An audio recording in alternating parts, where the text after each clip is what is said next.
কিন্তু দিব আমি চাই ল'ম বেলেগ কি কি আছে নাছে কিন্তু তেওঁ যিটো উদ্দেশ্যত মানে নিয়মবিলাক আনি আছে অলৰেডি আমাৰ ইছলামত আছে তেওঁ যিটো ভাবি আছিল কবুল ক'লে বিয়া হয় তালাক ক'লে তালাক হয় বাস্তৱ ক্ষেত্ৰত এইটো নহয় কবুল কেতিয়া কোৱা হয়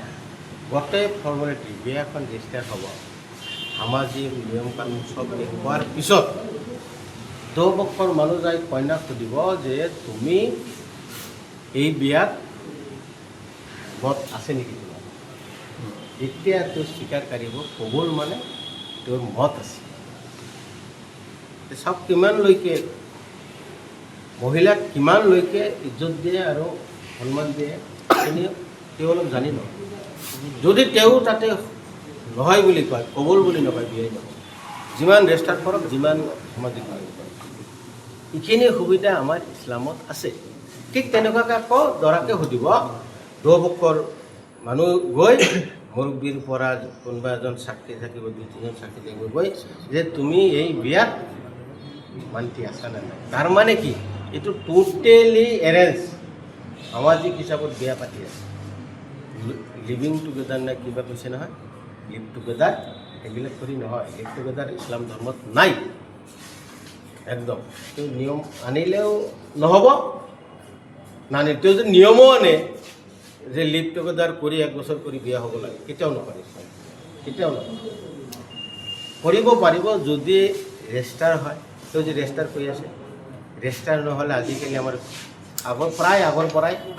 আগত কি আছিল কাজিক দি সামাজিক যিটো বিয়া কাজিৰো এটা চৰকাৰী কাজি সেইবিলাক লৈ আহে ডিটেইলছ লৈ আহে তাৰপিছত ৰেজিষ্টাৰ হয় মেৰিজটো ৰেজিষ্টাৰ হয় এতিয়া আকৌ উল্টা যে আগত ৰেজিষ্টাৰখন কৰি আছে আৰু সামাজিক যিটো বিয়া মানিব মই বুজি পোৱা নাই ষ্টাডি কৰিলেহে বুজি পাম তেওঁ যিটো ভাবি আনি আছে সেইটো ইতিমধ্যে আছেই আমাৰ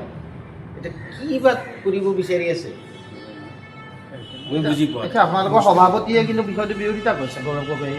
ইউচিচিক লৈ তেওঁ কৈছে যে মানে আমিতো বিৰোধিতাই কৰি আছোঁ না মোৰ কথাটো কি বুজিলোঁ তেওঁ টোটেলি ৰাজনৈতিক যদি ইছ্যু কৰিব খুজি আছে আল্টিমেটলি ৰাজনৈতিক ইছ্যু কৰিব খুজি আছে বাল্য বিবাহ অমুক বিবাহ তুমুক বিবাহ বাল্য বিবাহ আনি একে থাকি ক'তোতো বাল্য বিবাহ আজিকালি নকৰাই সেইটো ভুল ধাৰণা আজিকালি নকৰা সমাজ ইমান সচেতন কোনোবাক যদি কৰা কৈ দিয়ে হয় জৱানীক ক'ব পুলিচক ক'ব সাহস নাপায় মোকো কৈ দিয়ে জমুকত হৈ আছে লগে লগে বন্ধ কৰাই দিওঁ আজিকালি নকৰে ঠিক ঠাক কৰি থ'ব পাৰে যে তোৰ ল'ৰা মোৰ ছোৱালীক বিয়া কৰা এতিয়া নহয় বয়সৰ যিকোনো খবৰৰ বাবে যোগাযোগ কৰক আমাৰ এই নম্বৰত 9181 307 221